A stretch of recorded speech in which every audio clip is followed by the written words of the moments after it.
Hello everyone, welcome to VK classes. आज हम लोग क्लास 9 से सब्जेक्ट बायो से चैप्टर नंबर 3 जो कि आपका लास्ट चैप्टर है बायोलॉजी का, उसको हम कवर करेंगे, जो कि आपका वन शॉट वीडियो रहेगा। और इसमें कंप्लीट एनसीईआरटी जो भी चैप्टर 3 में है वो सारा कवर करेंगे इसी वीडियो में।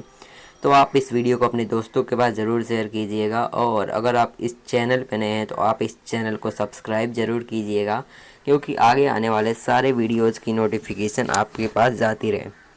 तो चलिए स्टार्ट करते हैं आज के हमारे इस वीडियो को। और अगर आपको वीडियो पसंद आए तो वीडियो को लाइक कीजिएगा। चलिए अभी स्टार्ट करते हैं इस वीडियो को नेक्स्ट पेज से। हमारे चैप्टर का नाम है दोस्तों इम्प्रूवमेंट इन फूड रिसोर्सेज। क्या नाम है चैप्टर का? इम्प्रूवमेंट इन फूड रिसोर्सेज, यानी जो आपके पास फूड रिसोर्सेज है उसमें हम कैसे इम्प्रूव करें, कैसे इम्प्रूवमेंट करें। तो इसी के बारे में आपका पूरा चैप्टर है। तो चलिए स्टार्ट करते हैं इसको। अब एक एक टॉपिक इसमें पढ़ते हैं जो कि आपका इससे रिलेटेड है। तो पहले इंट्रोडक्शन समझेंगे क्या है इम्प्रूवमेंट इन फूड रिसोर्सेज का मतलब। तो आइए हम समझते हैं फूड रिसोर्सेज में फर्स्ट पॉइंट। यहाँ पे आपका फर्स्ट पॉइंट क्या बोल रहा है? फर्स्ट पॉइंट बोल रहा है food is the basic necessity of all living organism. Food supplies protein, carbohydrate, fat and vitamins, minerals, all of the which are required for body development, growth and health. The major source of the food are plants and animal. इस point में आपको बताया जा रहा है कि जो food है क्या है, बेसिक नेसेसिटी यानी बेसिक ज़रूरतें हैं हमारे लाइफ के लिए, यानी एक लिविंग ऑर्गेनिज्म के लिए जो फूड है एकदम बेसिक ज़रूरतें हैं, यानी जो आपके एकदम ज़रूरी ही होती है, वही आपका है फूड। और क्या आगे क्या है? जो आपका फूड है, फूड से आपको प्रोटीन मिलता है, कार्बोहाइड्रेट मिलता है, फैट्स मिलते हैं, विटामिन्स मिलते हैं, मिनरल्स मिलते हैं। क्या क्या मिलते हैं फूड से? आपके एग्ज़ाम में क्वेश्चन आ सकता है क्या क्या मिलते हैं। तो आपको याद रखना पड़ेगा कि फूड से प्रोटीन मिलता है, कार्बोहाइड्रेट, फैट्स, विटामिन्स और मिनरल्स आपके यहाँ पर मिलते हैं किससे? फूड से। All which are required for, जो कि आपके बॉडी के डेवलपमेंट के लिए रिक्वायरमेंट होता है, बॉडी के ग्रोथ के लिए और आपके हेल्थ के लिए भी रिक्वायर्ड होते हैं। और जो आपका फूड का मेजर सोर्स है ना, वो मेजर सोर्स आपका है प्लांट्स और एनिमल्स। जो भी है प्लांट्स हैं और जो भी आपके एनिमल्स हैं उसी से हमको फूड मिलता है। तो उम्मीद करता हूँ कि फर्स्ट पॉइंट आपको क्लियर होगा। फर्स्ट पॉइंट में हमने क्या समझा, जो फूड है वो हमारे लिविंग ऑर्गेनिज्म के लिए बेसिक नेसेसिटी है, यानी बेसिक ज़रूरतें हैं। फूड से हमको प्रोटीन मिलता है, कार्बोहाइड्रेट मिलता है, फैट मिलता है, विटामिन मिलते हैं और मिनरल्स मिलते हैं, जो कि हमारे बॉडी के डेवलपमेंट के लिए, ग्रोथ के लिए और हेल्थ के लिए रिक्वायर्ड होते हैं। और जो फूड का मेजर सोर्स है, वो फूड का मेजर सोर्स सिर्फ और सिर्फ प्लांट्स और एनिमल्स है। अब आते हैं सेकंड पॉइंट पर। सेकंड पॉइंट क्या है? Agriculture and animal husbandry provide us with all our animals and plant food. Agriculture जो होता है और जो आपका एनिमल हस्बेंड्री होता है वो हमको क्या प्रोवाइड करते हैं? फूड प्रोवाइड करते हैं। कहाँ से? प्लांट्स के फूड के लिए भी और एनिमल्स के फूड को भी प्रोवाइड किया जाता है वहीं से। क्या कहाँ से प्रोवाइड किया जाता है? एग्रीकल्चर और एनिमल हस्बेंड्री जो है वो हमें प्रोवाइड करता है हमारे एनिमल्स और प्लांट्स के फूड के लिए। उम्मीद करता हूँ कि सेकंड पॉइंट आपको क्लियर होगा। क्या है सेकंड पॉइंट? हमने फर्स्ट में क्या समझा, फर्स्ट में समझा और सेकंड में समझ लिया। अब आते हैं थर्ड पर। अभी एक ही बार मैं सारे पॉइंट्स को रिवाइज करवाऊंगा तो रिपीट करूंगा, तो वहाँ पे टेंशन मत लीजिएगा। अब आते हैं थर्ड पॉइंट पे। थर्ड पॉइंट क्या है? Agriculture is the practice of growing plant in an organised way for obtaining food. Agriculture क्या है? एग्रीकल्चर हम प्लांट्स को ग्रो करते हैं, इसी प्रैक्टिस के लिए हम एग्रीकल्चर के ज़रिए हम प्लांट्स को ग्रो करते हैं एक ऑर्गेनाइज वे में, यानी एक अच्छे से संगठित तरीके से हम इसको ग्रो करते हैं। किस लिए? फूड को ऑब्टेन करने के लिए। हमको फूड चाहिए, इसीलिए हम यहाँ पे एग्रीकल्चर करते हैं। तो थर्ड पॉइंट में क्या समझा हमने? थर्ड पॉइंट में समझा कि एग्रीकल्चर को हम प्लांट को ग्रो करने के लिए प्रैक्टिस करते हैं, जो कि हम फूड को ऑब्टेन करने के लिए मेनली यहाँ पर करते हैं। आते हैं फोर्थ पॉइंट पर। फोर्थ पॉइंट क्या है? To feed the ever growing population in India more foods are required to produce. यहाँ पे आपका जो इंडिया में पॉपुलेशन ग्रो हो रहा है, पॉपुलेशन बढ़ते जा रहा है, उसके कारण हमारे पास हमको क्या चाहिए? हमको रिक्वायरमेंट है ज़्यादा फूड के लिए। This can be done by farming on more land. ये सिर्फ और सिर्फ किससे हो सकता है? हम ज़्यादा से ज़्यादा ज़मीनों पर फार्मिंग करें या फिर खेती बाड़ी करें। But India is already intensively cultivated. But जो आपके इंडिया में जितने भी लैंड है वो सारे कल्टिवेटेड है, कोई भी लैंड ऐसे खाली नहीं है। एज अ रिजल्ट इससे क्या हो रहा है आपका, we don't have any major scope for increasing the area of land under cultivation. इसके कारण हमारे पास कोई भी ऐसा तरीका नहीं है कि हम अपने लैंड को इंक्रीज़ करें और कल्टीवेशन को उसमें करें। तो आखिरी में क्या आ जाए आपका, it is necessary to increase our production efficiently for both crop and livestock. तो ये हमारे प्रोडक्शन को बढ़ाने के लिए ज़रूरी है कि हम क्रॉप को भी बढ़ाएं और हमारे लाइव स्टॉक यानी जो हमारे जानवर होते हैं उनको भी बढ़ाएं, पालतू जानवर को भी बढ़ाएं। तो इस फोर्थ पॉइंट में आपने क्या समझा कि हमारे भारत की पॉपुलेशन को बढ़ने के कारण हमको फार्मिंग करनी चाहिए ज़्यादा लैंड्स पर, बट जो इंडिया है उसके पास जितना लैंड है वो सारे लैंड पे कल्टीवेटेड कर रहा है। तो इसके कारण जो एरिया को बढ़ाना है, लैंड को कल्टीवेट करना है, तो आपका फाइनली क्या आता है कि प्रोडक्शन इंक्रीज होगा। प्रोडक्शन को इंक्रीज करना पड़ेगा हमारे क्रॉप के लिए भी और हमारे लाइव स्टॉक के लिए भी। तो उम्मीद करता हूँ कि फोर्थ पॉइंट क्लियर हो गया होगा। अब आते हैं फिफ्थ पॉइंट पे। फिफ्थ पॉइंट क्या है, the green revolution has contributed in increasing the food grain production. The white revolution has led better availability of milk. यहाँ पे आपको दो रिवॉल्यूशन के बारे में पढ़ाया जा रहा है। पहला ग्रीन रिवॉल्यूशन जो कि आपके फूड ग्रेन को प्रोडक्शन में हेल्प किया है, और वाइट रिवॉल्यूशन जो कि आपके दूध यानी मिल्क के अवेलेबिलिटी को इंक्रीज़ किया है हमारे इंडिया में।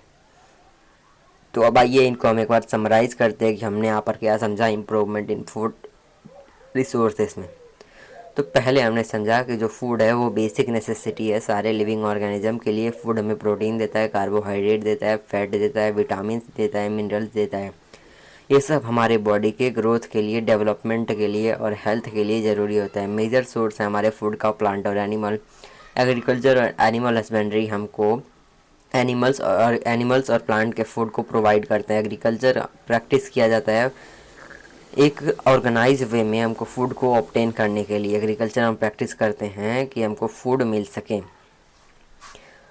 हमारे भारत में पॉपुलेशन बढ़ने के कारण हमको ज़्यादा अगर फूड चाहिए तो हम फार्मिंग के लिए ज़्यादा लैंड हमको चाहिए, लेकिन इंडिया के पास जितना लैंड है उतना तो कल्टीवेट कर रहा है। तो इसके कारण फाइनली क्या हो रहा है, हमारा लैंड एरिया को इंक्रीज़ करना बिना किए हमको कल्टीवेशन करना है। तो इस फाइनली क्या निष्कर्ष निकलता है आपका कि ये ज़रूरी है कि हम प्रोडक्शन को इंक्रीज़ करें, हमारे क्रॉप्स को भी और लाइव स्टॉक से भी हम इंक्रीज़ करें। क्रॉप को भी हम ऐसे ग्रो करें कि हमारा प्रोडक्शन इंक्रीज़ हो जाए, और हमारा लाइव स्टॉक यानी जो हमारे जानवर्स हैं उनको हम ऐसे रखें कि उससे भी हमारा प्रोडक्शन इंक्रीज़ रहे बिना इनके नंबर को बढ़ाया गया। यानी कि हम लैंड को ना बढ़ाएं, हम लैंड को हम ना बढ़ाएं, लेकिन हमारा जो क्रॉप का प्रोडक्शन है ना, प्रोडक्शन हमारा बढ़ जाए।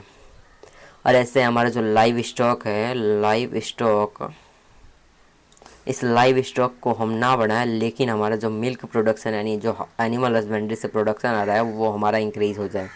तो यही सारे हमारे पॉइंट्स हैं जो कि हमको इंट्रोडक्शन में पढ़ने थे। अब आते हैं इम्प्रूवमेंट इन क्रॉप यील्ड्स। हम कैसे क्रॉप के यील्ड्स में इम्प्रूवमेंट कर सकते हैं। यील्ड्स का मतलब समझते होंगे आप, जो आपके क्रॉप ग्रो होती है, क्रॉप ग्रो करने के लिए उसको हम बोलते हैं यील्ड्स। तो हम कैसे इसको क्रॉप यील्ड्स में इम्प्रूवमेंट लाएं, तो आइए इसको भी हम समझते हैं। क्रॉप यील्ड्स में कैसे हम इम्प्रूवमेंट लाएं। तो food crop give us carbohydrate, protein, fat, vitamins और मिनरल। जो फूड क्रॉप्स होते हैं वो हमको प्रोटीन, कार्बोहाइड्रेट, विटामिन्स और मिनरल्स देते हैं। Pulses like gram pea, pigeon pea, lentil provides us protein. जो भी दाल होती है ना, दालें, वो हमको क्या प्रोवाइड करती है, वो हमको प्रोटीन प्रोवाइड करती है। Oil seed including soybean, groundnut,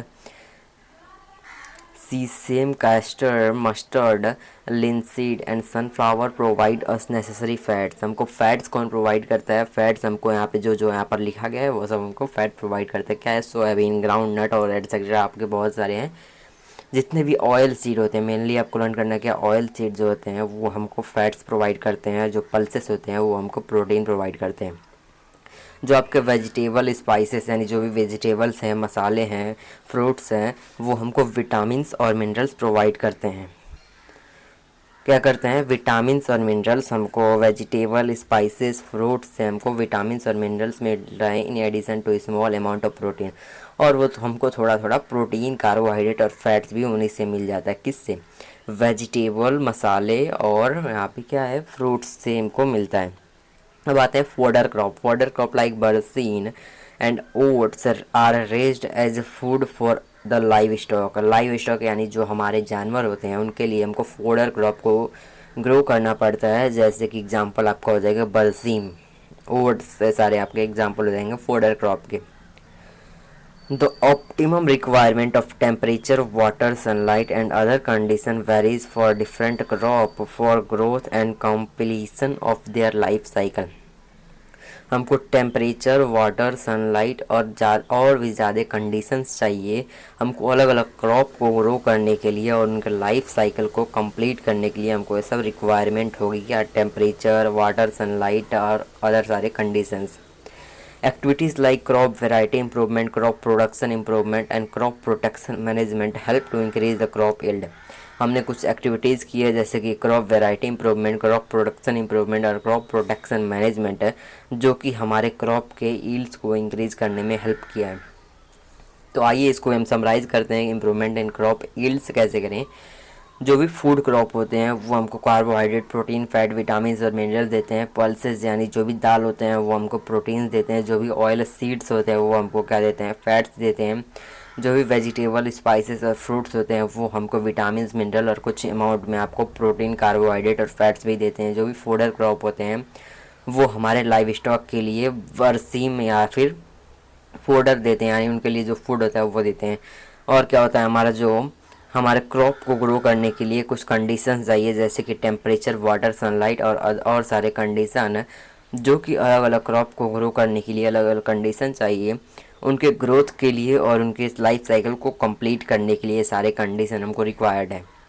activities like हमने कुछ एक्टिविटी की है like crop variety improvement, crop production improvement, crop protection and management help किया कि इसलिए हमारे क्रॉप के यील्ड को इंक्रीज़ करने में। अब आइए चलते हैं फर्स्ट एक्टिविटी पे, जो कि आपका है क्रॉप वैरायटी इंप्रूवमेंट। क्रॉप के वैरायटी को हम इम्प्रूव कर दें, यानी वैरायटी का मतलब हम उसका कई सारे वैरायटीज़ लाएँ मार्केट में, उससे हमारा क्रॉप वैरायटी इंप्रूवमेंट होता है।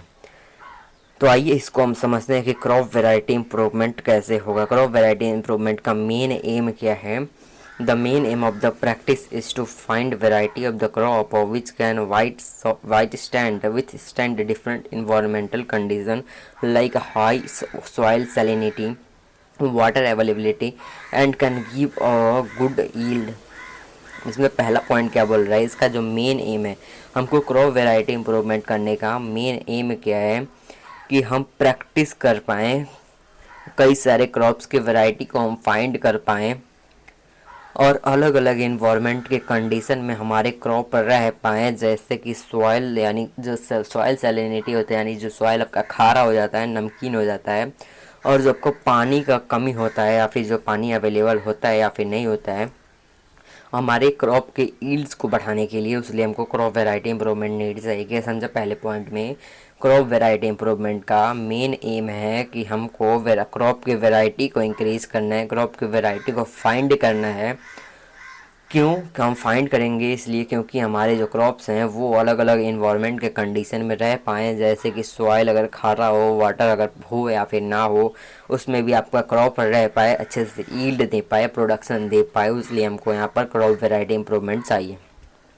Hybridization and genetic modification technique introduce the useful desired character into the crop plant. This help the plant to survive and give a good yield in different climatic condition and areas। जो आपका hybridisation है और genetic modification, hybridisation यानी कि हम hybridisation और genetic modification यानी हम प्लांट के जीन्स में जाकर, जीन्स जो कि आपके प्लांट सेल के न्यूक्लियस में डीएनए होता है ना, उसमें जो जीन्स प्रेजेंट होते हैं उस जीन्स में जाकर हम कुछ चेंजेस करें, तो उससे हमको प्लांट की वैरायटी को इंक्रीज़ करें और कुछ अच्छे अच्छे कैरेक्टर उसमें हम इंट्रोड्यूस करें, जिससे कि क्रॉप का प्लांट बेहतर बने, जो कि प्लांट को सरवाइव करने में और अच्छा यील्ड देने में हेल्प करे, अलग अलग क्लाइमेटिक कंडीशंस और एरियाज़ में रहने में हेल्प करें। क्या करना है हमको, हाइब्रिडाइजेशन करना है या फिर जेनेटिक मॉडिफिकेशन करना है, जो कि ऐसा टेक्निक है जो कि प्लांट को अलग अलग कैरेक्टर्स में रहने के लिए स्ट्रेंथ देता है, ताकत देता है, जो कि प्लांट को हेल्प करता है कि वो अच्छा से प्रोडक्शन दे और सरवाइव करें अलग अलग क्लाइमेटिक कंडीशंस में और अलग अलग जगह पे। अब आते हैं यहाँ पर हाइब्रिडाइजेशन, जो टर्म आपने सुना इसका मतलब क्या होता है, ये हाइब्रिडाइजेशन को समझते हैं। क्या हाइब्रिडाइजेशन, हाइब्रिडाइजेशन क्या होता है? Crossing between the genetically dissimilar plant. Hybridisation cross करने के लिए, यानी जो आपके जो दो प्लांट हैं जिनके जीन्स क्या हैं, जिनके जीन्स जीन्स अलग अलग हैं, उनकी हम क्रॉस करेंगे, यानी कि इधर उधर के जीन्स करेंगे हमको नया टाइप ऑफ प्लांट बनाने के लिए या फिर हाई यील्डिंग वेराइटीज़ बनाने के लिए। किस लिए? हम जब दो अलग अलग वेराइटीज़ के प्लांट को क्रॉस करके एक नया वैरायटी का प्लांट बनाते हैं या फिर हाई यील्डिंग वैरायटी का प्लांट बनाते हैं, तो उसी प्रोसेस को हम बोलते हैं हाइब्रिडाइजेशन। क्या? हाइब्रिडाइजेशन एक ऐसा प्रोसेस है जिसमें हम दो वैरायटी ऑफ प्लांट को क्रॉस करवा के एक ऐसा वैरायटी ऑफ प्लांट बनाते हैं जिसको हम बोलते हैं हाई यील्डिंग वैराइटीज़, और उसके वजह से हम प्रोडक्शन को इंक्रीज़ करते हैं। द क्रॉसिंग में इंटरवेराइटल, जो आपका क्रॉसिंग होता है प्लांट के जो हम क्रॉस करवाते हैं वो इंटरवेराइटल हो सकता है, यानी जो आपका डिफरेंट डिफरेंट वेराइटीज़ के बीच में हो सकता है। इंटर स्पेसिफिक, यानी कि जो दो अलग अलग स्पीसीज़ के बीच में हो सकता है। सेम जीनस, जिनका जीन सेम हो और स्पीसीज अलग अलग हो। इंटर जेनेटिक, या फिर दो डिफरेंट डिफरेंट जेनरा के बीच में हो सकता है, जेनरेशंस के बीच में हो सकते हैं। उम्मीद करता हूँ कि हाइब्रिडाइजेशन आपको क्लियर होगा। हाइब्रिडाइजेशन क्या होता है? हाइब्रिडाइजेशन दो जेनेटिकली अलग अलग प्लांट्स को हम क्रॉस करवा के नया प्लांट बना देते हैं जिसको हम बोलते हैं हाई यील्डिंग वेराइटीज़, उससे हम बोलते हैं हाइब्रिडाइजेशन। उम्मीद करता हूँ कि हाइब्रिडाइजेशन आपको क्लियर होगा। अब आते हैं gene modification. Gene modification involve the introduction to a gene DNA fragment that would provide the desired characteristic. This result in genetically modified crops. Gene modification क्या है? जीन मॉडिफिकेशन में हमको जीन के बारे में चेंजिंग करना पड़ेगा, जो कि आपका डीएनए का एक पार्ट होता है, फ्रेगमेंट होता है, जो कि प्लांट को अलग अलग कैरेक्टर में रहने के लिए डिजायर्ड कैरेक्टरिस्टिक भी प्रोवाइड करता है, जिसको हम बोलते हैं, जो आपका जब जीन मॉडिफिकेशन कर देते हैं तो जो अब फाइनली प्लांट आता है उसको हम बोलते हैं जेनेटिकली मॉडिफाइड क्रॉप। क्या बोलते हैं? Genetically modified crop. और जो हाइब्रिडाइजेशन से क्रॉप आता है उसको हम बोलते हैं हाइब्रिड क्रॉप। क्या बोलते हैं? हाइब्रिड क्रॉप बोलते हैं, जो हाइब्रिडाइजेशन से हमारा आता है। तो अब आते हैं इस पे, जो आपका जीन मॉडिफिकेशन हम किस लिए करते हैं या फिर हाइब्रिडाइजेशन हम किस लिए करते हैं। तो हम जीन मॉडिफिकेशन करते हैं पहला इंक्रीज यील्ड, यानी जो हमारा प्रोडक्शन हो रहा है उसको हम इंक्रीज़ करने के लिए। इम्प्रूव्ड क्वालिटी, जो आपके प्लांट का क्वालिटी है ना उसको इंक्रीज़ करने के लिए। Resistance to biotic and abiotic factor, किस लिए? जो आपका बायोटिक फैक्टर में जो आपका लिविंग ऑर्गेनिज्म है आपके प्लांट को हार्म कर रहा है उससे प्रोटेक्शन के लिए। और एबायोटिक, यानी जो आपका नॉन लिविंग फैक्टर है जो आपके प्लांट को हार्म कर रहा है उससे बचाने के लिए। बायोटिक में क्या हो जाएगा? बायोटिक में आपका इंसेक्ट हो जाएगा, बैक्टीरिया हो जाएगा, और एबायोटिक में हो जाएगा आपका air, water etcetera. Specially harming plant, specially those harming plant. कौन? Harming plant. उम्मीद करता हूँ कि क्लियर होगा। पहले हमको यील्ड को यानी प्रोडक्शन को इंक्रीज़ करने के लिए, क्वालिटी को इंक्रीज़ करने के लिए, बायोटिक और एबायोटिक रेजिस्टेंस से, एबायोटिक फैक्टर से बचने के लिए, और reduction in duration of the plant maturity. जो प्लांट आपका मेच्योर होता है, अगर वो 4 महीने में मेच्योर होता है तो हमको 4 महीने के लिए ज़्यादा क्या देना पड़ेगा? ज़्यादा उसको पानी देना पड़ेगा, ज़्यादा उसको फर्टिलाइज़र देना पड़ेगा। लेकिन अगर वो 3 महीने मेच्योर होने लगे तो हमको कम पानी देना पड़ेगा, कम हमारा पैसा लगेगा इसमें। तो इसीलिए क्या चाहिए हमको? कम प्लांट के मैच्योरिटी ड्यूरेशन चाहिए। Broad range adaptability of crop plants from various environmental condition, यानी कि फाइनली इसका मतलब क्या है कि जो हमारा प्लांट हो वो अलग अलग इन्वायरमेंट के कंडीशन में रह पाए, यानी अलग अलग इन्वायरमेंट के कंडीशन को अडॉप्ट कर ले। Desired agronomic character particular to a plant. Desired agronomic character का मतलब क्या होता है? ऐसे कैरेक्टरिस्टिक जो कि उसको हेल्प करे कि वो अलग अलग इन्वायरमेंट के कंडीशन में अडॉप्ट कर ले, उससे हम बोलते हैं क्या? वही आपका हो जाएगा क्या? Finally point. तो हमने यहाँ पर क्या समझा? हमने यहाँ पर समझा कि हमको जीन मॉडिफिकेशन किस लिए चाहिए।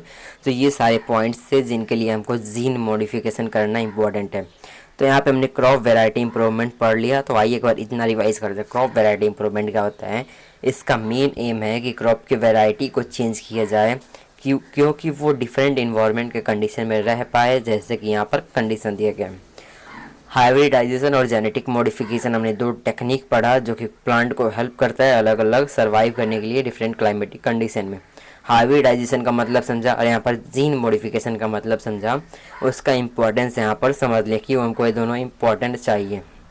तो इतना समझने के बाद अब आते हैं कहाँ पर, नेक्स्ट टॉपिक जो कि आपका क्या है, variety improvement may be done for one और several of those characteristics crop production management.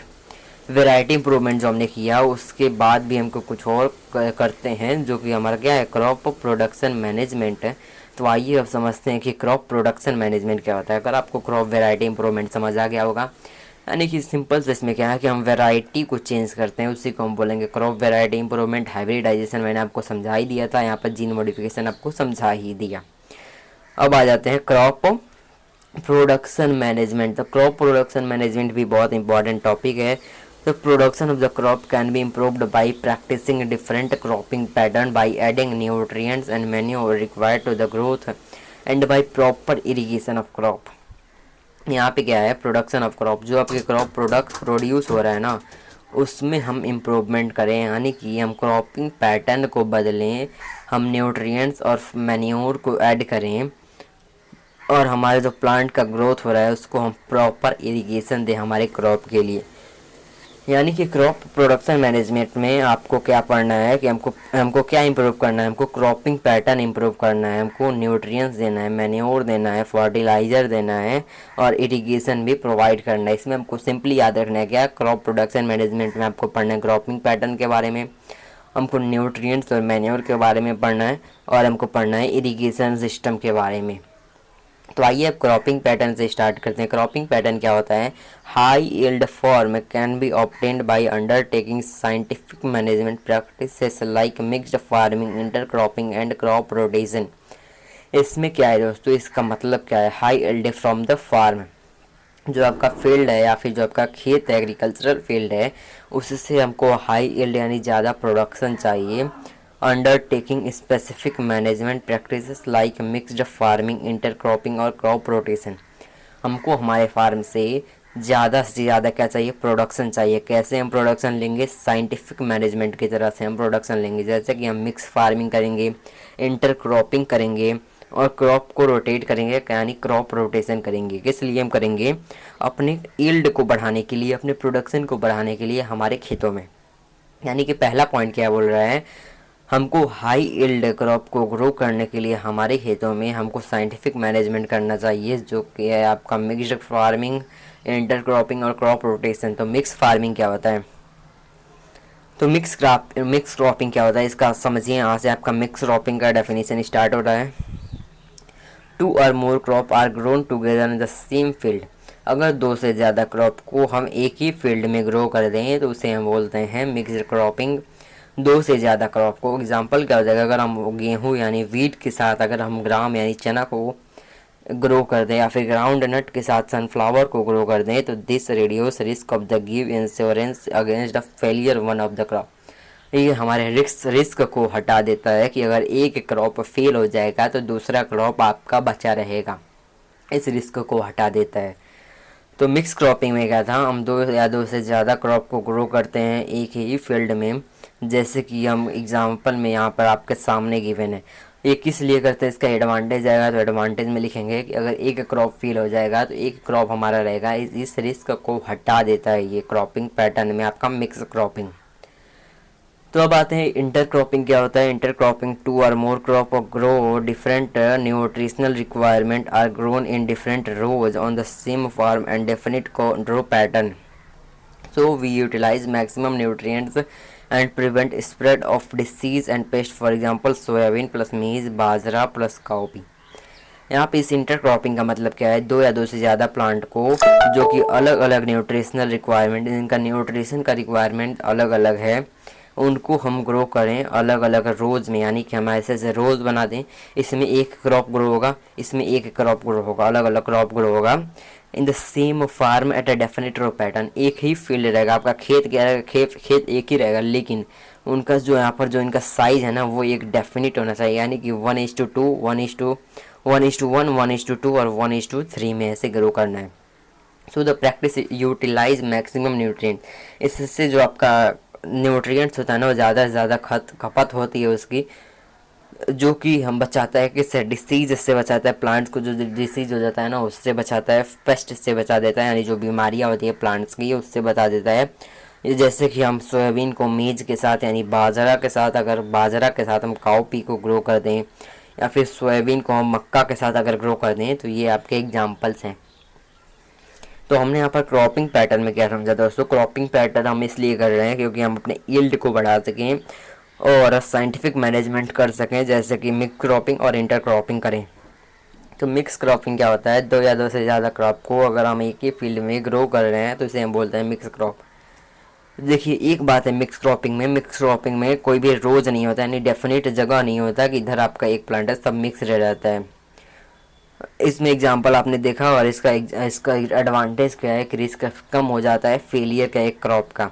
Inter cropping में क्या देखा, इंटर क्रॉपिंग में एक डेफिनेट रोज में दो या दो से ज़्यादा क्रॉप को ग्रो करते हैं, तो हम इसे बोलते हैं इंटर क्रॉपिंग, जो कि हेल्प करता है कि डिसीज से या फिर पेस्ट से प्रोटेक्शन देने में।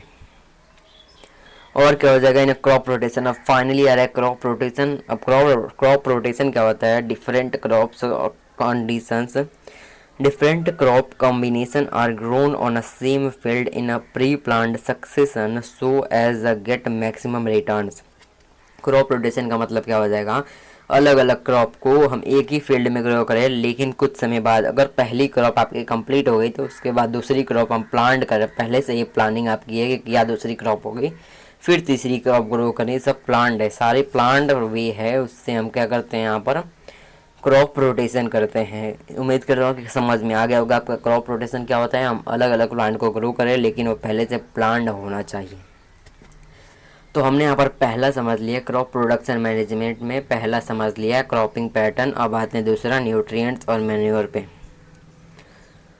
तो न्यूट्रिएंट्स को पहले समझते हैं। न्यूट्रिएंट्स क्या होता है, nutrients are the important for the growth of the plant and supplied them by the air water and soil. Nutrients हमारे प्लांट की ग्रोथ के लिए इम्पॉर्टेंट होता है, और न्यूट्रिएंट्स को हम एयर के माध्यम से, वाटर के माध्यम से और सॉइल के माध्यम से प्लांट को मिलता है। यहाँ पे दो टाइप के न्यूट्रिएंट है, पहला है मैक्रो न्यूट्रिएंट, दूसरा है माइक्रो न्यूट्रिएंट। यहाँ पर मैक्रो का मतलब हो गया यानी कि ज़्यादा मात्रा में चाहिए प्लांट को, यहाँ पर माइक्रो का मतलब हो गया कि स्मॉल यानी छोटा मात्रा में हमारे प्लांट को चाहिए। तो आइए अब मैक्रो और माइक्रो को समझते हैं। मैक्रो न्यूट्रिएंट क्या होता है, यह हमको हमारे प्लांट को लार्ज अमाउंट में चाहिए प्लांट को। इसके अंदर क्या होता है, carbon, hydrogen, oxygen, nitrogen, phosphorus, potassium, calcium, magnesium और सल्फर होता है इसके अंदर। और माइक्रो क्या होता है, माइक्रो हमारे प्लांट को छोटी मात्रा में चाहिए, इसके अंदर होता है iron, magnesium, boron, copper, molybdenum, chlorine and nickel. ये क्या चाहिए हमको, प्लांट को छोटे मात्रा में चाहिए, यानी कम मात्रा में चाहिए। इन न्यूट्रिएंट्स को आपको लर्न करना पड़ेगा क्या क्या है। पहले माइक्रो में इतने हैं और मैक्रो में इतने, मैक्रो में इतने हैं, माइक्रो में इतने हैं। तो अब आते हैं कहाँ पर, नेक्स्ट टॉपिक जो कि आपका है मैन्योर्स। हमने यहाँ पर न्यूट्रिएंट्स खत्म कर लिया, अब आते हैं मैन्योर। मैन्योर क्या होता है, it is obtained by decaying plant matter such as straw, animals dung etcetera by the action of microorganism present in the soil. Manure का मतलब क्या होता है, जो भी प्लांट का मैटर खराब हो उसको हमको सॉइल में क्या करना है, स्ट्रॉ के तरह पे क्या करना है, जैसे कि स्ट्रॉ होता है प्लांट का, एनिमल का डंग होता है, इन सब को हमको क्या करना है, माइक्रो ऑर्गेनिज्म को फीड करने के लिए हमको सॉइल में रख देना है, या फिर सॉइल के अंदर कवर कर देना है, क्योंकि उसमें माइक्रो ऑर्गेनिज्म फीड कर सके या फिर माइक्रो ऑर्गेनिज्म खा सके उसको। क्या है मैन्योर का मतलब, सिंपल सा है कि हमको प्लांट का जो वेस्टेज है और जो आपका एनिमल का जो डंग है उसको हमको क्या करना है, सॉइल में मिक्स कर देना है या फिर सॉइल में रख देना है, क्योंकि माइक्रो ऑर्गेनिज्म उसे खा सके और हमको एक न्यूट्रिएंशियल सब्सटेंस बना के दे, जिसको हम बोलते हैं manure. It is classified into 3 category में इसको क्लासीफाई किया गया है on the basis of their biological material, के बायोलॉजिकल मटेरियल के बेस पे, जो कि आपको क्या है, पहला टाइप क्या है ग्रीन मैन्योर, दूसरा आपका है कंपोस्ट, तीसरा आपका है वर्मी कंपोस्ट। इन तीनों टाइप को पढ़ना है, तो चलिए इन तीनों टाइप को स्टार्ट करते हैं। तो पहला है ग्रीन मैन्योर। क्या है ग्रीन मैन्योर, तो आइए इस ग्रीन मैन्योर को समझते हैं। ग्रीन मैन्योर क्या होता है, before sowing seed of crop some plants like leguminous and non leguminous plants are grown. हमको मेन क्रॉप को ग्रो करने से पहले कुछ लेग्यूमिनस या फिर कुछ खराब प्लांट्स को हमको ग्रो करते हैं अपने फील्ड में या फिर खेत में। They are then mulched by plowing into the soil. These plants thus turn into green manure, which helps in enriching the soil in nitrogen and phosphorus content. जो कि आपके सॉइल में क्या करते हैं, जो आपके प्लांट ग्रो करते हैं लेग्यूमिनस और नॉन लेग्यूमिनस प्लांट, उनको हम सॉइल में प्लॉ कर देते हैं या फिर जोत देते हैं, सॉइल में मिक्स कर देते हैं, जो कि मैन्योर की तरफ पे हेल्प करते हैं और प्लांट जो सॉइल होता है सॉइल के अंदर न्यूट्रिएंट्स की मात्रा बढ़ा देते हैं, जैसे कि नाइट्रोजन और फास्फोरस की कंटेंट हमारे सॉइल में बढ़ा देते हैं।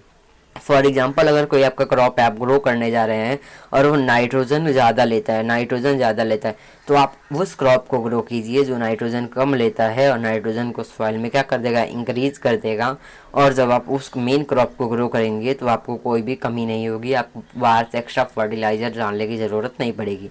तो ये है आपका ग्रीन मैन्योर। अब आते हैं कंपोस्ट पे।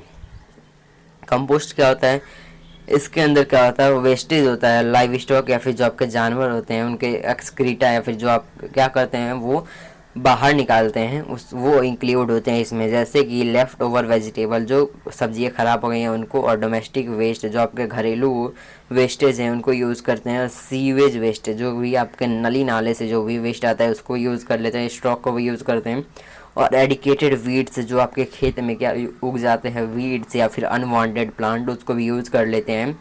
सिंपल सा कंपोस्ट में क्या होता है, कंपोस्ट में जो भी आपके लाइव स्टॉक के वेस्ट रहते हैं, वेजिटेबल का वेस्ट रहता है, डोमेस्टिक वेस्ट रहता है या फिर सीवेज वेस्ट रहता है, उसको हम यूज़ करके एक सब्सटेंस बनाते हैं जो कि डिकम्पोज हो जाता है, प्रोसेस ऑफ डिकम्पोजिशन, उसको हम बोलते हैं कंपोस्टिंग। जो भी सब्सटेंस हमने पाया यहाँ पे इसको क्या करेंगे, हम सॉइल में मिक्स कर देंगे या फिर सॉइल में रख देंगे तो वो डिकम्पोज हो जाएगा। किस प्रोसेस से, कंपोस्टिंग के प्रोसेस से सॉइल में मिक्स कंपोस्ट बन जाएगा। तो the compost is rich in the organic matter, जो कंपोस्ट बनेगा उसके अंदर ऑर्गेनिक मैटर बहुत ही ज़्यादा होता है, तो इससे हमारे प्लांट को हेल्प मिलेगा। अब आते हैं वर्मी कंपोस्ट, द प्रोसेस जो आपका कंपोस्ट जो प्रिपेयर होता है, अगर वो प्रिपेयर होने लगे with the help of earthworm, अगर वो अर्थवर्म के हेल्प से आपका कंपोस्ट अगर प्रिपेयर हो रहा है तो उस प्रोसेस को हम बोलते हैं vermi composting. The compost is ingested by the earthworm and then excreted out, which make the compost rich in nutrients.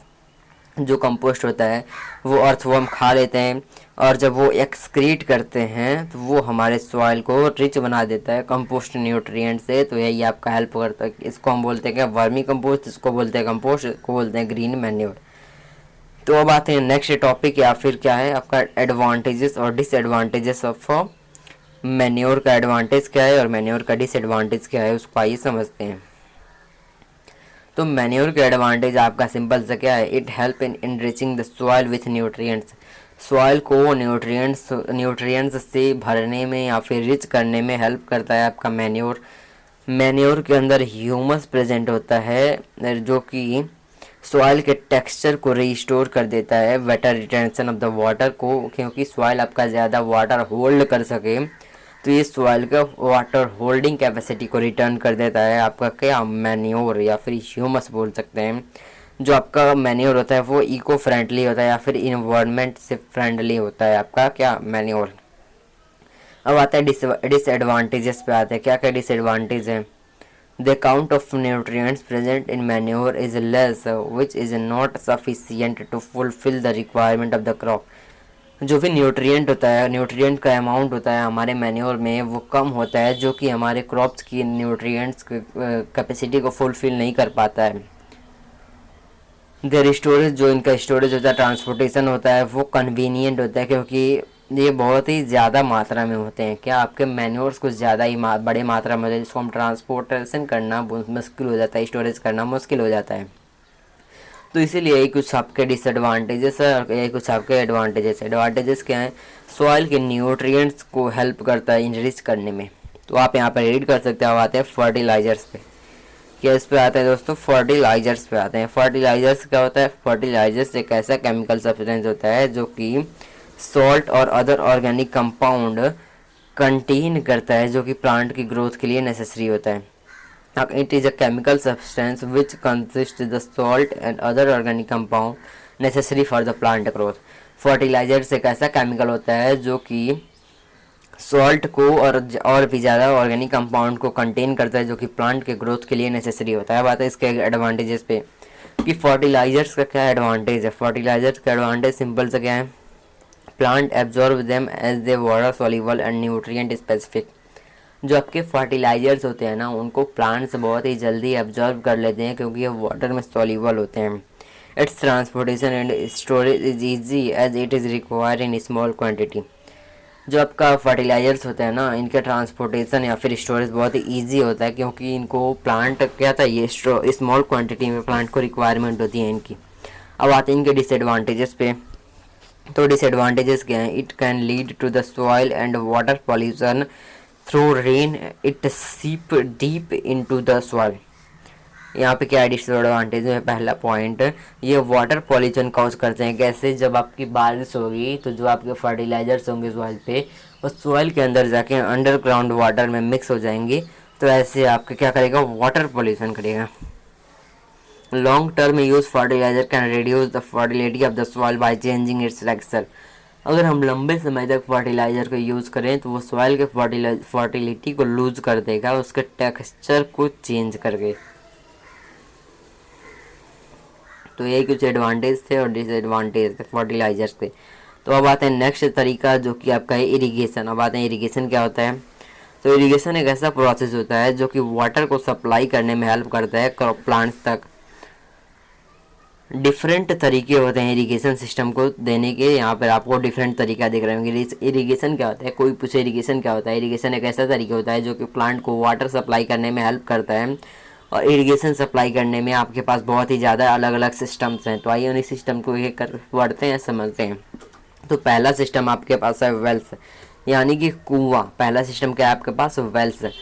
दो टाइप के वेल होते हैं, पहला होता है डग वेल और दूसरा होता है ट्यूब वेल। और जो डग वेल होता है उसमें वाटर कलेक्ट किया जाता है स्ट्रोटा से, किससे, स्ट्राटा से, बियरिंग स्ट्राटा। और जो ट्यूब वेल होता है उसके अंदर का टैप वाटर होता है डीपर स्ट्राटा से। From these wells water is lifted by the pumps for irrigation. यहाँ पे सिंपली बताया जा रहा है क्या, वेल्स क्या होते हैं, दो टाइप के होते हैं। पहला आपका है डग वेल, दूसरा आपका है क्या, पहला आपका है डग वेल, दूसरा आपका है ट्यूब वेल। और जो वाटर होता है इसके अंदर किससे कलेक्ट किया जाता है, बियरिंग स्ट्राटा से। और जो ट्यूब वेल होता है उसके अंदर टैप वाटर होता है, क्या टैप वाटर होता है जो कि गहरे पानी लाता है, गहरा पानी। यानी यहाँ पे स्ट्राटा का मतलब क्या होता है, देखिए डीपर स्ट्राटा यानी कि जो गहराई में जाके पानी लाता है, और बियरिंग स्ट्राटा यानी कि उसमें पहले से पानी क्या है दोस्तों, पहले से पानी उसमें भरा हुआ है और यहीं से पानी उठा लेगा, इसी को बोलते हैं bearing strata.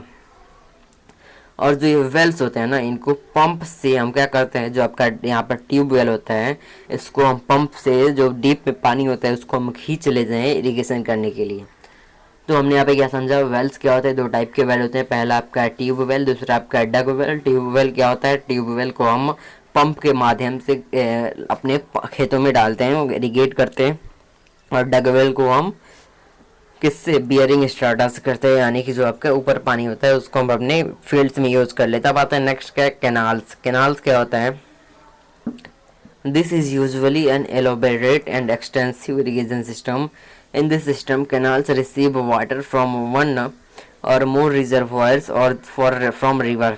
The main canal is divided into branch canals having further distributaries to irrigate fields. Canal क्या होता है, कैनाल का हिंदी का मतलब होता है क्या, नहर।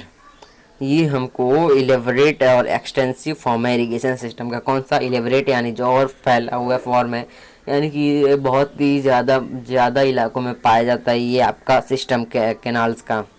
इस सिस्टम में क्या होता है, कैनाल्स को वाटर मिलता है कहाँ से, एक से ज़्यादा रिजर्वायर से जो आपके डैम्स के पास होते हैं या फिर नदियों से मिलता है पानी। और वो उस पानी को कैनाल के माध्यम से अलग अलग ब्रांच में डिवाइड करके डिस्ट्रीब्यूट कर दिया जाता है खेतों में इरिगेट करने के लिए। अब आते हैं कहाँ पर नेक्स्ट, जो कि आपका क्या है, रिवर लिफ्ट सिस्टम। क्या है दोस्तों, river lift system in areas where canal flow is insufficient. उन एरिया में जहाँ पे जो कैनाल का फ्लो है वो पर्याप्त मात्रा में नहीं है या फिर इरेगुलर है, due to inadequate reservoir release the lift system in more rational. यहाँ पे क्या हो जाएगा, जिस एरिया में कैनाल का फ्लो इनसफिशियंट यानी कि ज़्यादा मात्रा में प्रेजेंट नहीं है, या फिर इरेगुलर है, या फिर रेगुलर नहीं है, और या किस लिए, क्योंकि इनएडिक्वेट रिजर्वायर रिलीज कर देता है, तो वहाँ पे लिफ्ट सिस्टम का यूज़ किया जाता है। किस सिस्टम को, लिफ्ट सिस्टम, यानी कि वाटर को डायरेक्टली हमारे खेतों में इरिगेट करने के लिए यूज़ किया जाता है। वाटर को डायरेक्टली खेतों में यूज़ किया जाता है, रिवर से वाटर को डायरेक्टली यूज़ किया जाता है। यहाँ पर किसी भी कैनाल को लगाने की ज़रूरत नहीं है। ये इन एरिया में होता है जहाँ पे कैनाल बनाने का ज़रूरत ही नहीं है, यानी कि अगर आपका यहाँ पर रिवर बह रहा है और यहीं पे आपका क्या, अगर यहाँ पर रिवर बह रहा है और यहीं पे आपका क्या, यहाँ पर खेत है, यहाँ पर रिवर बह रहा है, यहाँ पे आपका खेत है, तो ये रिवर से ही डायरेक्ट पाइप लगा क्या कर लेंगे, अपने खेतों में पानी ले लेंगे, जिसको हम बोलते हैं रिवर लिफ्ट सिस्टम। अब आते हैं टैंक से। लास्ट क्या आपका टैंक्स है, क्या दोस्तों, टैंक्स। अब आइए इस टैंक्स के बारे में समझते हैं। टैंक्स क्या होता है, this are the small storage reservoir. ये छोटा सा होता है रिजर्वोयर, यानी इसमें पानी को हम रिजर्व करते हैं या फिर स्टोर करते हैं with intercept and store to run off the smaller catchment area. Tanks क्या है, टैंक्स एक छोटा सा रिजर्वोयर है जिसमें हम पानी को स्टोर करते हैं और ज़रूरत पड़ने पे उसको हम अपने फील्ड्स यानी खेतों में क्या करते हैं, प्रोड्यूस करते हैं। अब आते हैं लास्ट, जो कि आपका है क्रॉप प्रोडक्ट प्रोटेक्शन मैनेजमेंट। क्या है crop protection management. Crop protection management में क्या पढ़ना है हमको, क्रॉप को कैसे हम प्रोटेक्ट करें। तो आइए इसको हम समझते हैं। It include the method to reduce the indifferent kind of infestation caused by the weeds, pest and insect. इसके अंदर उस मेथड को यूज़ किया जाता है जो कि अलग अलग तरीके से कॉज होता है, जो कि वीड से होता है, अभी अनवांटेड वीड जो आपके खेतों में देखते होंगे, अनवांटेड प्लांट ग्रो हो जाते हैं, पेस्ट और इंसेक्ट की मदद से होता है। तो वीड, पेस्ट और जो डिसीज होता है वो लार्ज अमाउंट में क्रॉप प्लांट को डिस्ट्रॉय कर देता है। क्या, जो भी आपके वीड होते हैं, पेस्ट होते हैं और जो डिसीज लग जाते हैं हमारे क्रॉप को, वो क्रॉप प्लांट को ज़्यादा मात्रा में डिस्ट्रॉय करते हैं। तो weed removal from the crop field is essential since they use to requirement of the crop plants like food, स्केप, लाइट एटसेट्रा। वीड को रिमूव करना क्रॉप फील्ड से ज़रूरी इसलिए है क्योंकि जो आपका वीड होता है ना, वो क्रॉप प्लांट का जो भी न्यूट्रिएंट्स होता है, जो भी रिक्वायरमेंट होता है, उसको यूज़ कर रहा होता है आपका वीड, और प्लांट्स, मेन प्लांट को आपको मिल नहीं पाता है, जैसे कि आपका जगह, लाइट नहीं मिल पाता है आपको मेन उसको। उम्मीद करता हूँ कि क्लियर होगा आपका वीड क्यों हमको ज़रूरी है, इस वीड को हटाना। अब आते हैं इंसेक्ट और पेस्ट से। इंसेक्ट और paste and plants pathogen attack different part of the plant in 3 different ways and the reduce crop yield.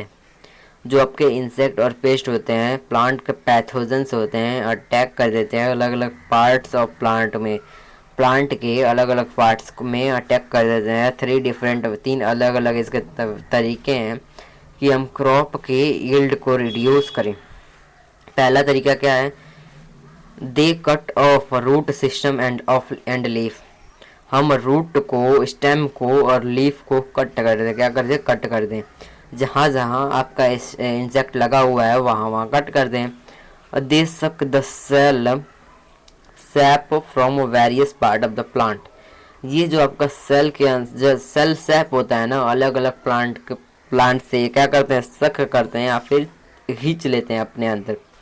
They bore into stem and fruit and reduce yields. ये stem में और fruit में होते हैं और हमारे जो प्रोडक्शन होता है उसको कम कर देते हैं। Disease in the plant are caused by the pathogens such as bacteria, fungi and viruses. This pathogens can be transmitted through the soil, water and air. जो भी प्लांट में डिसीज होते हैं वो पैथोजन के कारण होते हैं, बैक्टीरिया के कारण होते हैं, फंजाई और वायरसेस के कारण होते हैं। और जो पैथोजन होते हैं ना, वो सॉइल, वाटर और एयर के माध्यम से जाते हैं हमारे प्लांट्स के पास। Weed, insect and diseases can be controlled by various method. Weeds और इंसेक्ट और डिसीजेस को हम कई सारे मेथड से कंट्रोल कर सकते हैं। तो पहला मेथड क्या है, one of the most common and use method to pesticide include herbicide, insecticide and fungicide. पहला और मोस्ट कॉमन मेथड क्या है कि हम पेस्टिसाइड छिड़क दें अपने खेतों में, जो कि हर्बिसाइड होता है, इंसेक्टिसाइड होता है और फंगिसाइड। 3 टाइप के आते हैं। They are use to control weeds को कंट्रोल करने के लिए यूज़ किया जाता है, इंसेक्ट को और डिसीज़ को भी कंट्रोल करने के लिए यूज़ किया जाता है, but they should be use only for much needed to avoid environmental condition and health hazard. लेकिन इसको हम ज़्यादा यूज़ कर दे तो हमारे इन्वायरमेंटल पॉल्यूशन क्रिएट करते हैं और आपको जो हेल्थ हजार्ड होते हैं ना उसको क्रिएट कर देते हैं। Weed control method also include mechanical removal. जो आपका वीड कंट्रोल मेथड होता है उसके अंदर मैकेनिकल रिमूवल भी इंक्लूड होता है, यानी कि अपने हाथों से हम रिमूव करते हैं उसको भी इंक्लूड करते हैं। Preventive method such as proper seed bed preparation, timely sweeping of crop. जो प्रिवेंटिव मेथड होता है यानी प्रिवेंट करके हम यहाँ पर करे प्रोटेक्ट, जो कि क्या होता है प्रॉपर सैंड बेड होता है, प्रिपरेशन टाइमली हम क्या करते हैं क्रॉप को सो करते हैं, इंटर क्रॉपिंग करते हैं, क्रॉप रोटेशन करते हैं और वीड को कंट्रोल करते हैं। इस माध्यम से उम्मीद करता हूँ कि यहाँ पे आपको प्रिवेंटिव मेथड क्लियर होगा। अब चलते हैं कहाँ पर दोस्तों, लास्ट पॉइंट जो कि क्या है, सम अदर प्रिवेंटिव मेजर्स क्या हैं कि हम पेस्ट के अगेंस्ट क्या करें, रेजिस्टेंट वेराइटीज़ ग्रो कर। जो आपका पेस्ट है ना उसके अगेंस्ट रेजिस्टेंट वेराइटीज़ को हम ग्रो करें और उसको क्या कर दें, समर प्लॉ कर दें, समर में प्लॉ कर दें, in which fields are ploughed deep in summers to destroy weeds and pest. जो कि समर में जो फील्ड होंगे ना वो प्लॉ किए जाएंगे, किस लिए प्लॉ यानी क्या करेंगे, जोते जाएंगे कि हम वीड्स और पेस्ट को डिस्ट्रॉय कर दें हम गर्मियों के महीने में, समर में। अब आते हैं जो कि नेक्स्ट टॉपिक आपका क्या है, एनिमल हस्बेंड्री। बहुत इंपॉर्टेंट टॉपिक क्या है दोस्तों, एनिमल हस्बेंड्री। तो आइए इसको स्टार्ट करते हैं। एनिमल हस्बेंड्री को बहुत ही इंपॉर्टेंट टॉपिक है। तो अभी तक जो हमने पढ़ा, जो शुरू में हमने देखे थे कि हम दो तरीके से हम अपना फूड को इंक्रीज कर सकते हैं। पहला आपका प्लांट है, दूसरा आपका एनिमल। तो हमने यहाँ पर प्लांट के पार्ट को कवर कर लिया है। अगर आपको समझ आ रहा है तो अच्छी बात, अगर समझ नहीं आ रहा है तो वीडियो को रिपीट ज़रूर देखिएगा, रिपीट। और इस नोट्स को आप बना लीजिएगा अपने कॉपीज़ में, क्योंकि बहुत इंपॉर्टेंट नोट्स है। क्योंकि आपको जो वीडियो है उससे तो आपको लर्न रहेगा नहीं, क्योंकि अगर आप नोट्स को रिवाइज नहीं करेंगे तो आपको यहाँ पर लर्न नहीं रहेगा। तो इसलिए आपको दिख रहा होगा अच्छे से यहाँ पे कितना अच्छे से नोट्स बना हुआ है, तो आप इस नोट्स को अच्छे से राइट डाउन कर लीजिएगा। अब आते हैं एनिमल हस्बेंड्री पे। एनिमल हस्बेंड्री क्या होता है, एनिमल हस्बेंड्री एक scientific management of animal life stock. It is the animal based farming of cattle, goat, sheep, poultry and fish farming. Animal husbandry एक साइंटिफिक मैनेजमेंट है एनिमल लाइव स्टॉक को manage करने के लिए। एनिमल लाइव स्टॉक यानी जो भी पालतू जानवर हैं आपके, उनको मैनेज करने के लिए एक साइंटिफिक तरीका है animal husbandry. It is animal based farming. इसके अंदर क्या होता है, एनिमल बेस्ड फार्मिंग होता है, यानी जो आप देखते हैं एग्रीकल्चर में ना उसमें प्लांट बेस्ड फार्मिंग होता है। यहाँ पर हम एनिमल्स की फार्मिंग करते हैं, जैसे कि कैटल, जो पालतू जानवर होते हैं, गोट होते हैं, शिप हो जाएंगे आपके, पोल्ट्री हो जाएंगे, फिश हो जाएंगे, फार्मिंग ये सारे करते हैं हम लोग। Management of life stock include various aspects such as animals shelter, feeding, breeding, health and disease control. जो लाइव स्टॉक को मैनेजमेंट होता है ना, जो लाइव स्टॉक का मैनेजमेंट होता है वो अलग अलग एस्पेक्ट को रखता है। जैसे कि एनिमल के शेल्टर को हमको बनाना पड़ेगा अच्छा, फीडिंग, ब्रीडिंग, हेल्थ और डिसीज़ को देखना पड़ेगा, उनका कैसे कैसे भोजन है, यानी कैसे हम उनको डाइट दे रहे हैं, उनका ब्रीड कैसा है, उनका नस्ल कैसा है, उनका हेल्थ को भी ध्यान रखना पड़ेगा, उनको कोई भी डिसीज़ हो रहा है क्या कि नहीं हो रहा है उसको कंट्रोल करना पड़ेगा। तो आइए इसमें हम पहला पढ़ते हैं कैटल फार्मिंग। क्या है आपका कैटल फार्मिंग, पहला टाइप आपका है कैटल फार्मिंग, यानी गाय भैंसों को पालना। It is mainly done by the two purpose है, दो पर्पज़ के लिए हम इसको फार्मिंग करते हैं कैटल फार्मिंग। पहला पर्पज़ क्या है, for obtaining milk from dairy animal, हम डेयरी से मिल्क ऑब्टेन करने के लिए पहला पर्पज़ आपका है। For using draught animals in agriculture and transport purposes, हम उन एनिमल को यूज़ करते हैं जो कि आपको एग्रीकल्चर में हेल्प करता है ट्रांसपोर्ट करने के लिए। यानी अगर एग्रीकल्चर में आप देखते होंगे कि बैलगाड़ियों का यूज़ करते हैं लोग, तो इसलिए आप यूज़ करेंगे कैटल फार्मिंग को। पहला हम यूज़ करेंगे, पहला हम यूज़ करेंगे मिल्क के लिए, दूसरा हम यूज़ करेंगे एग्रीकल्चर में ट्रांसपोर्ट पर्पज़ के लिए। तो milk production depend on the lactation period and the long lactation period is desirable quality to consider during cattle farming. जो मिल्क प्रोडक्शन है वो लोकेशन पीरियड पर डिपेंड करता है, और जो लंबा लोकेशन पीरियड होता है ना वो अच्छा क्वालिटी यानी डिजायरेबल क्वालिटी कंसीडर किया जाता है कैटल फार्मिंग में। हैंस एक्जॉटिक ब्रीड, जो आपके बाहर के ब्रीड्स हैं जैसे कि Jersey, boron Swiss, brown Swiss, ये सारे आपके क्या एक्जॉटिक ब्रीड यानी बाहर के ब्रीड्स है, विदेशी ब्रीड्स हैं। Showing long lactation period are crossed with local breeds, जो आपके लोकल ब्रीड्स कैसे रेड सिंधी, साहिवाल, ये सारे आपके लोकल ब्रीड्स है, showing resistance to disease to obtain high quality breed. इनसे हम क्या यूज़ करते हैं, हाई क्वालिटी ब्रीड यूज़ करते हैं। अब आते हैं नेक्स्ट पॉइंट। नेक्स्ट पॉइंट आपका क्या है, जो आपका कैटल फार्मिंग है ना, cattle shelter should be validated hygienic and dry. जो कैटल फार्मिंग में कैटल का शेल्टर होता है, यानी जहाँ पे हम कैटल को रखते हैं, वो मैंडेटरी है कि हाइजीनिक हो और ड्राई हो। हाइजीनिक भी होना चाहिए और सूखा भी होना चाहिए वहाँ पे जहाँ पे हमारा कैटल का शेल्टर है। Cattle food should be include roughage and concentrate in balance and pound. जो कैटल का फूड है वो रफेज के फॉर्म में होना चाहिए। रफेज जो होता है ना, वो सारा कैटल के फूड में इंक्लूड करते हैं और बैलेंस अमाउंट में हमको कैटल को फूड देना है। ये आपका क्या था, कैटल फार्मिंग। नेक्स्ट पॉइंट क्या है, cattle suffer from a number of disease. जो आपके कैटल्स होते हैं वो नंबर ऑफ अलग अलग डिसीज से सफ़र करते हैं। This disease are caused by the bacteria. Disease bacteria से, वायरस से और पैरासाइट से कॉज होते हैं। They affect the health of cattle and also affect the milk production. ये कैटल के हेल्थ को और कैटल के मिल्क प्रोडक्शन को अफेक्ट करता है। आपको यहाँ पे कैटल फार्मिंग दिख रहा होगा। आपको लग रहा होगा फास्ट चल रहा है, फास्ट पढ़ाना ज़रूरी है क्योंकि आप इस वीडियो को एग्जाम के टाइम में अच्छे से देख पाएँ, इसलिए यहाँ पे थोड़ा हम फास्ट चल रहे हैं। तो अब आते हैं नेक्स्ट फार्मिंग, जो कि आपका है पोल्ट्री फार्मिंग। आप इसका नोट्स पढ़िएगा, आपको क्लियर होगा। पोल्ट्री फार्मिंग क्या होता है, it include housing, rearing, sanitation, disease control and marketing of the poultry birds. इसके अंदर होता है क्या, हाउसिंग, रियरिंग, सैनिटेशन, यानी जो आप यहाँ पर पोल्ट्री बर्ड रखते हैं ना, वहाँ पे आपको डिसीज़ को कंट्रोल करना पड़ेगा। मार्केट में आपको बेचते हैं पोल्ट्री को, यानी एग को बेचते हैं, या फिर आप मुर्गी को ही बेच देते हैं, या फिर पोल्ट्री बर्ड को ही बेच देते हैं। This type of farming target egg production. इस टाइप ऑफ फार्मिंग को हम एग प्रोडक्शन के लिए टारगेट करते हैं। लेयर्स, यानी जो एग लेइंग पोल्ट्री होते हैं, जो आपके एग देते हैं। And meat production from broilers. जो ब्रॉयलर्स होते हैं वहाँ से हम मीट को लेते हैं। Poultry rear from obtaining meat. हम कहाँ लेते हैं, एग लेते हैं हम लेयर से, और मीट लेते हैं हम कहाँ से, ब्रॉयलर से। एग लेते हैं हम लेयर्स से और मीट लेते हैं हम ब्रॉयलर से। Cross breeding is done between the Indian and indigenous breed. जो इंडिया के यानी भारतीय होंगे और जो बाहरी विदेशी होंगे यानी इंडिजीनियस होंगे, उनके बीच में हम क्रॉस ब्रीडिंग करके हम एक नया वैरायटी तैयार करते हैं, जो कि large number of improved variety of poultry containing desirable trait. जिसके अंदर जो आपका नया बनेगा ना, जो नया आपका वैरायटी बनेगा, उसके अंदर डिजायरेबल ट्रेट्स होंगे। Tolerance to the high temperature, जो कि आपका हाई टेम्परेचर में भी टॉलरेट कर देगा। ड्वार्फ ब्रॉयलर प्रिवेंट पेरेंट, जो ब्रॉयलर होगा ना, ब्रॉयलर पेरेंट होगा, वो छोटा है, हाइट में छोटा है, ड्वार्फ होगा।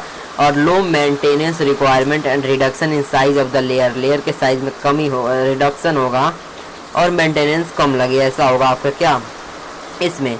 Broiler chicken are fed with vitamin rich supplementary feed, vitamin A and K for good growth rate and better feed efficiency. जो ब्रॉयलर का चिकन होता है उसको हम विटामिन के लिए यूज़ करते हैं, विटामिन के लिए सप्लीमेंट्री एकदम अच्छे से होता है, गुड ग्रोथ होता है और बेटर फीड एफिशिएंसी उसके पास होता है। और जो पोल्ट्री के बर्ड होते हैं, यानी जो आपके मुर्गियाँ होती हैं ना, वो उनको प्रोटेक्शन ज़रूरी होता है। डिसीज़ कॉज करते हैं बैक्टीरिया, उनको डिसीज़ कॉज करते हैं, फंगी डिसीज़ कॉज कर सकते हैं, पैरासाइट्स कर सकते हैं। न्यूट्रिशनल डिफिशियंसी के कारण, किस कारण, न्यूट्रिशनल डिफिशियंसी के कारण।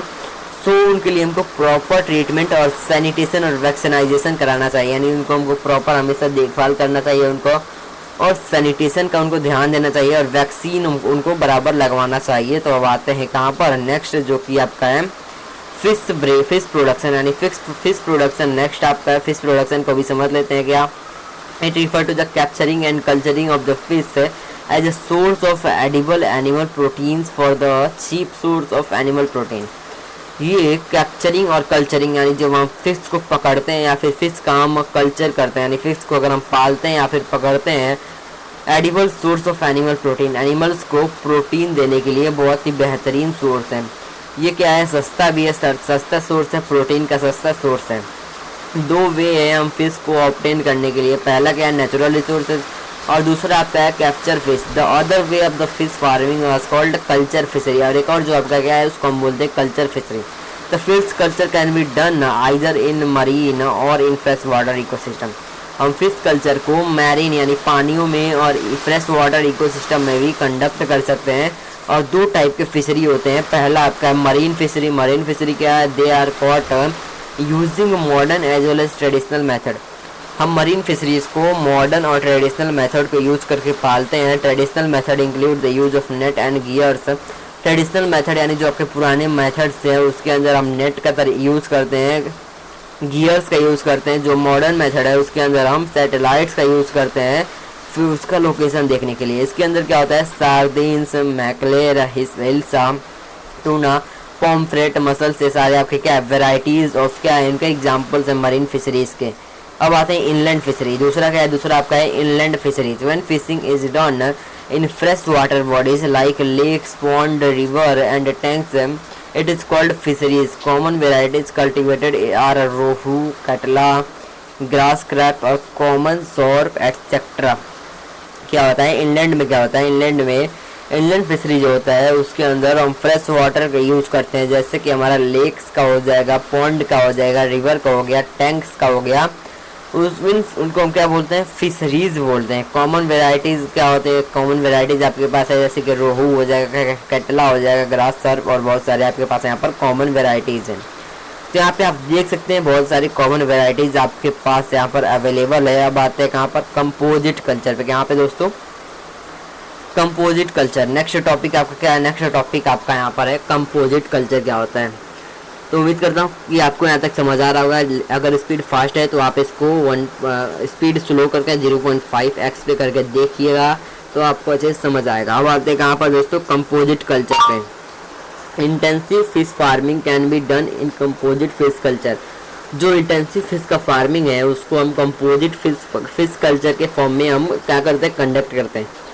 Both local and imported fish species are use in such system. इसके अंदर हम लोकल को भी यूज़ करते हैं और इम्पोर्टेड जो कि आपके बाहर से मंगाए गए हैं उनको भी हम यूज़ करते हैं इस सिस्टम में। इन this system 5 to 6 species can be cultured. इस सिस्टम में हम 5 से 6 स्पीसीज को कल्चर्ड करते हैं, यानी कि हम उसको पालते हैं इन सिंगल फिश पॉन्ड, एक ही फिश के पॉन्ड में। The species that are selected has different food habits so they don't compete for food. इसलिए फूड के लिए कम्पीट नहीं करते हैं अमंग देमसेल्फ, अपने आप में फूड के लिए झगड़ा नहीं करते हैं। ये आपके वेराइटीज़ हैं, surface feeders, rohu feeds in the middle zone and pond, mrigal, common scrap. इसमें सिंपल तो क्या बताया जा रहा है, कंपोजिट फिश कल्चर में कोई आपका पॉन्ड है उसमें कुछ होंगे जो कि सरफेस पे फीड करेंगे, यानी जो आपके ऊपर ही सतह पे फीड करेंगे, कुछ होंगे जो मिडल में होंगे और कुछ होंगे जो नीचे रह रहे होंगे, जो कि आप जब फूड डालेंगे तो वो फूड कुछ ऊपर वाले ले लेंगे जो उनकी ज़रूरत की होगी और नीचे को भेज देंगे तो वो सारे आपने ले लेंगे। इसी को हम बोलते हैं क्या, कंपोजिट फिश कल्चर। तो आइए कुछ एडवांटेजेस देखते हैं कंपोजिट फिश कल्चर के, क्या क्या एडवांटेजेस है और क्या क्या डिसएडवांटेजेस है। एडवांटेजेस में पहला क्या है, do not compete for food. Food के लिए झगड़ा नहीं करते हैं। Food available to the all part of the pond is use. जो सारे पार्ट ऑफ द पॉन्ड में जो फूड अवेलेबल होता है वो सारा यूज होता है। 5 से 6 अलग अलग टाइप ऑफ फिश इसमें क्या होते हैं, रेयर्ड होते हैं। क्या होते हैं, रेयर्ड होते हैं। ये प्रोडक्शन को इंक्रीज कर देता है, जो मेथड है वो प्रोडक्शन को इंक्रीज कर देगा। इसका डिसएडवांटेज क्या है, ये डिफिकल्ट है recognise to the seed belong which species. जो उन स्पीसीज से सीड बिलोंग करता है वो इकट्ठा करने में डिफिकल्टी है। Some fishes rare only during monsoon. कुछ जो फिशेज होते हैं सिर्फ और सिर्फ मानसून में क्या करते हैं, मिलते हैं आपको। Lack of availability of good quality seed. जो भी सीड का गुड क्वालिटी है वो बहुत ही कम मात्रा में पाया जाता है, उनको पाने में बहुत ही कठिनाइयाँ होती हैं। अब आते हैं last animal husbandry. Last animal husbandry जो कि आपका बी कीपिंग। क्या दोस्तों, बी कीपिंग ये आपका लास्ट एनिमल हस्बेंड्री है। ताइए उसको भी समझ लेते हैं बी कीपिंग क्या होता है। The practice of bee keeping is known as apiculture. जब हम बी कीपिंग करते हैं तो उसे हम बोलते हैं एपीकल्चर।